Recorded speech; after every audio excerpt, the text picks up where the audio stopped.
Okay, the only time all year we're going to do arts and crafts. Be sure to tell your mom, she'll be tickled. Right, everybody's got your piece of paper? Don't give that up. That's an important piece of paper. Your name.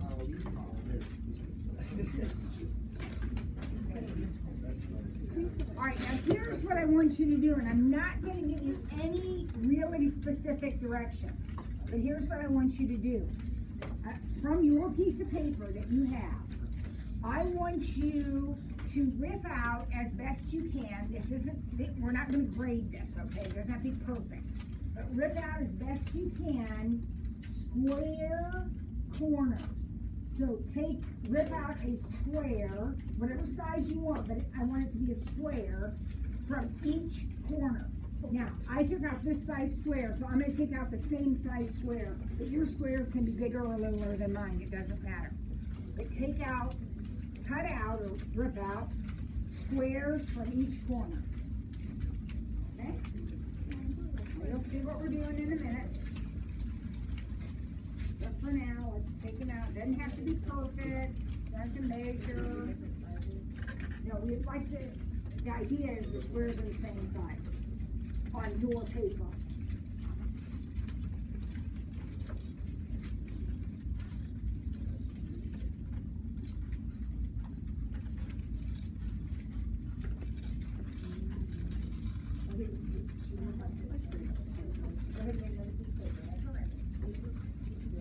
Griffin's got one, good. Now, as soon as you get your corners all cut out, yep, Bryson, that looks good. As soon as you get them all cut out, here's what I want you to do. I want you to fold up the little flaps that you've made, and you're going to have yourself a handy-dandy little box. See there? Fold up the flaps, and you got a box.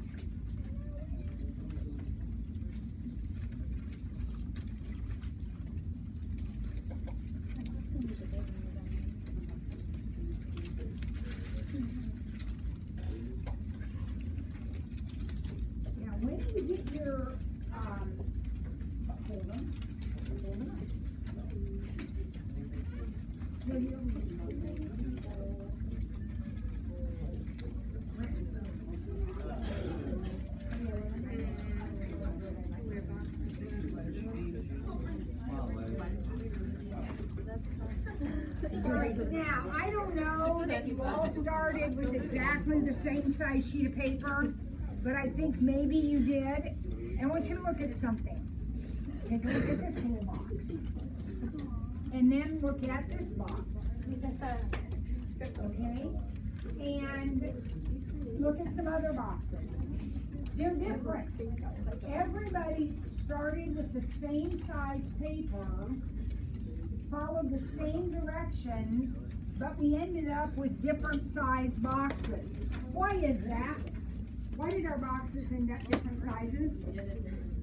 What? What do you mean you did it differently? Different size squares. Different size squares, right? Different size squares. One of the purposes of the study of calculus is to find maximums and minimums. So here is the problem. I'm presenting to you the problem, and then I'm going to solve it. The problem is this. I have how big is that paper, would you say? 8 by 11. So I have an 8 by 11 piece of paper, 8 inches by 11 inches. And I want to maximize the volume of the box that I created by cutting square corners out of the paper. So here is my paper that started out 8 by 11. Here are the corners that I cut out. Here are the folds that I made. And I folded up those flaps. I want to maximize the volume.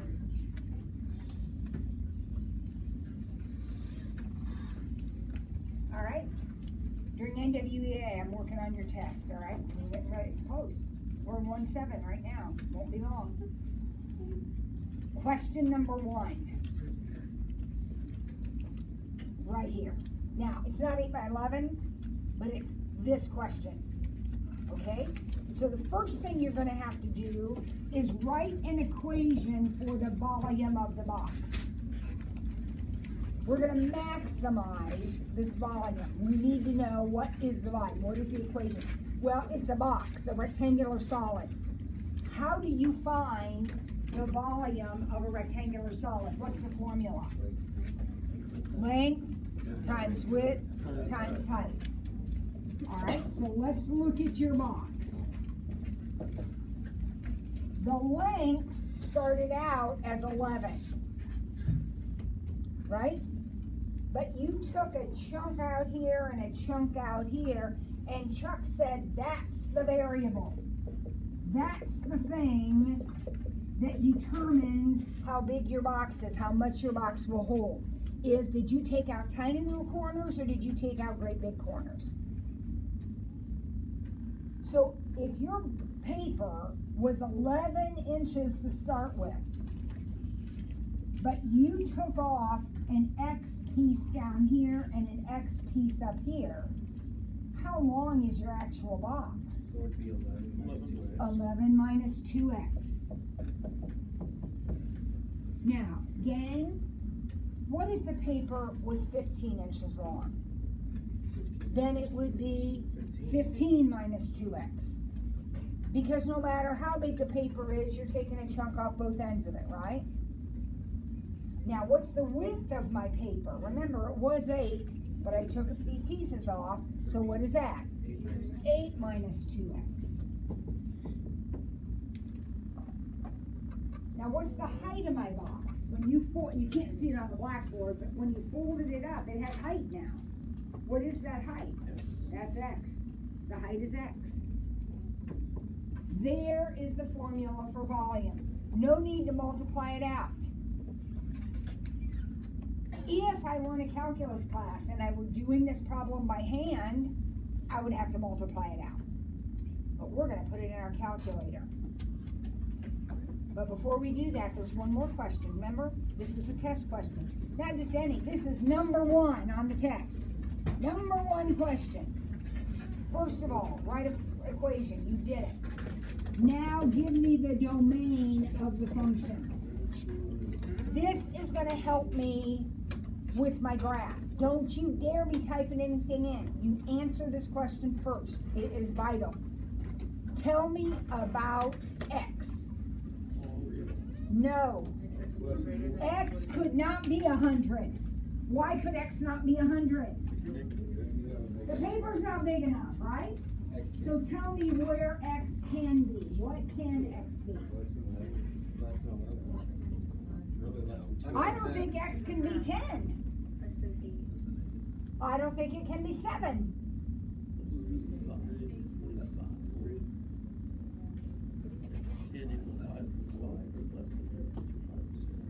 It can't be 5. X can't be 5. 4.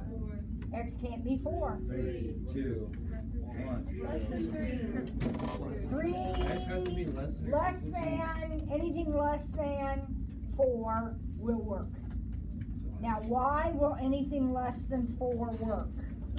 Well, remember, your paper is only 8 wide, and you're taking a chunk off both sides, right? You understand why you couldn't take more than 4? If you only have 8, and you're taking a piece off both sides, an equal piece, you can't take 5 off each side if you only have 8, right? I'm not even going to take 4 off each side, because if I took 4 off each side, what would happen to my box? It wouldn't have any width. So my domain, x certainly has to be less than 4. There's no equals. No, because if it equals 4, Brenton, look, the paper is 8 wide. If you cut 4 off this side and 4 off that side, what will you have left? Nothing left to make a box. Now, is there a lower limit on that? The upper limit's 4. Is there a lower limit on that? No. Zero. Negative 18? Negative 25. You can't use it. You can't be negative, so therefore the lower limit is 0. There's the domain of this function. Now, what if, obviously the equation would be different, but what if the paper were 15 by 10? Tell me about my domain. The equation would be different, but forget that. What would be my domain? 0 to 5. Right? You gotta look at the smallest dimension and half of it. Okay, now we're gonna graph it. However, look at this. This says x has to be between 0 and 4.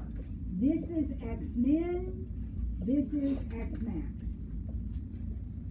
When you set up your window, you absolutely positively have to look at only this part of the picture.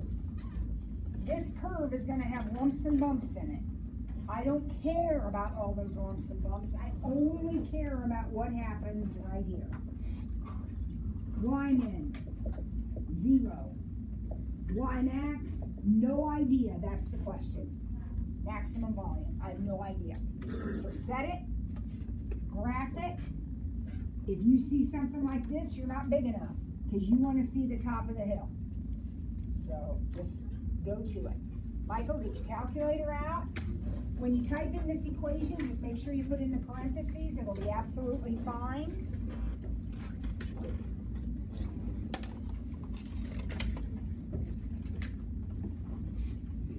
Do keep in mind, if you ever switched it to parametric, you'll need to switch it back, like me.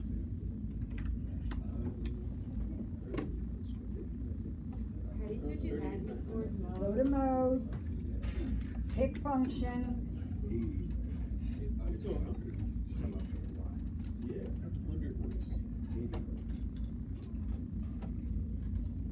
There'll be a lot of things that work, you just need to find one that does.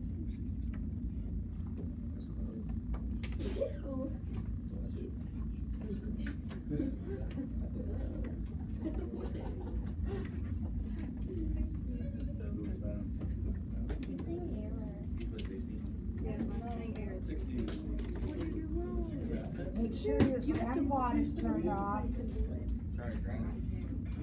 Alright. You should see a hill. Now I use the maximum of 100. Yeah, you could have used lots of different numbers. I used 100, I got it. Little picture. How do I get my maximum? Second count, max, left bound, right bound, and yes. And my maximum is 1.525, comma, 60.0125. Now, at this point, we need to have read the question, which I didn't really write down an exact question here. The two questions that could be asked are, find the size of the cutouts that maximize the volume. Find the size of the cutouts. That answer would be 1.525. Those are the X's. That's how big the cutouts are. If the question were, what is the maximum volume of the box, then the answer would be 60. You understand that this is two different answers here to two different questions. Wait, what is it? What is the box? This is the size of the cutouts. That's X. This is the volume of the box. That's your Y coordinate.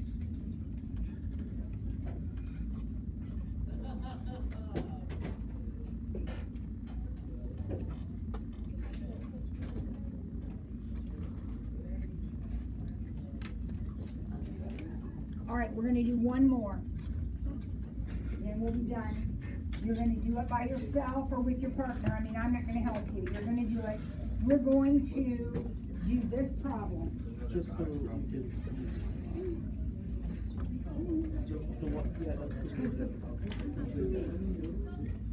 Find the dimensions of the largest box that can be created, but like we do, by cutting out the corners from let's say 20 by 30 piece of cardboard. All right, here we go.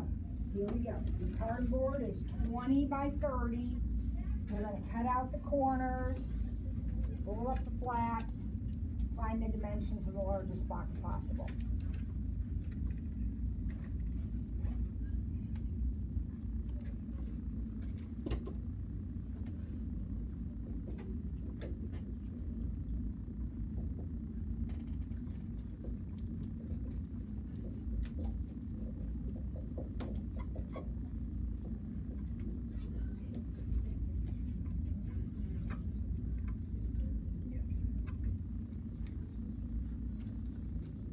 Before you get too excited with your calculator, check out your equation, see if it matches mine.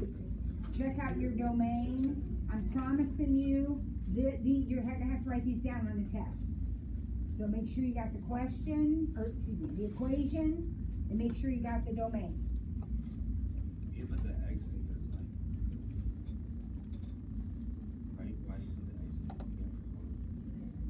The height, length times width times height. You said 3 dimensions to make it, right? Okay, now, this of course means you're going to adjust your window. The window you used before is not going to work.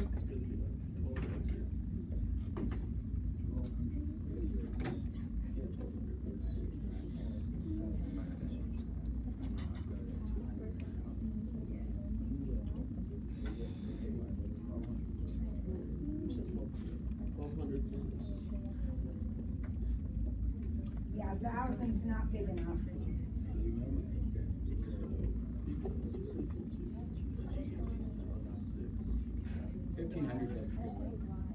$1,500 will be a good one, yeah. 1,200 works. Lots of things work. Just make sure you can see the top of your box or the top of your parabola.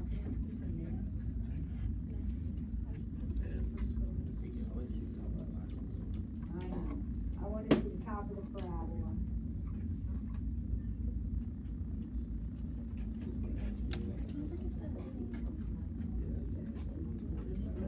My maximum came out to be this.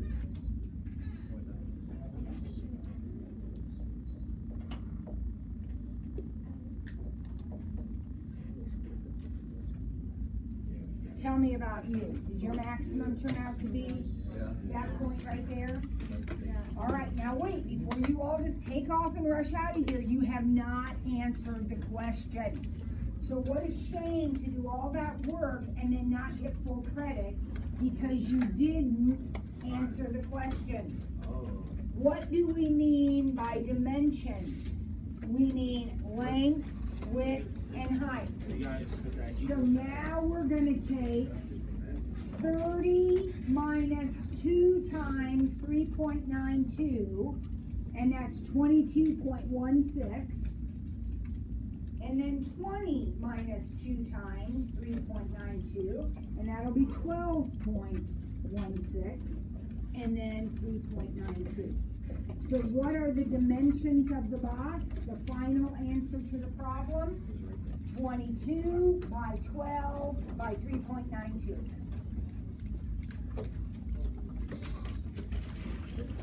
Everybody understand that? Okay, now listen. I don't know if I see you tomorrow or whenever I see you next. All right, here's the deal. Homework's going to be due on Friday. Test is going to be soon.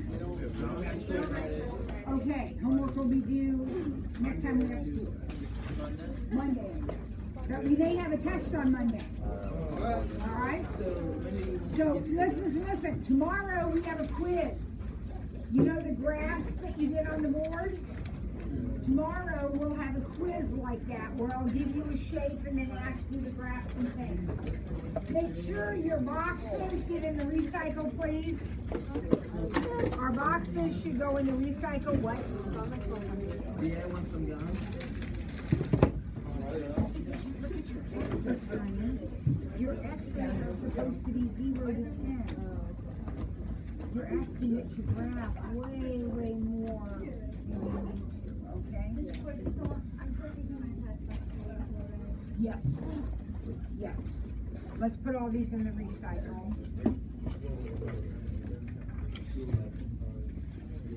Awesome. All right, have a good day. I will come in after school today and like review some of that 1-5 stuff, because I don't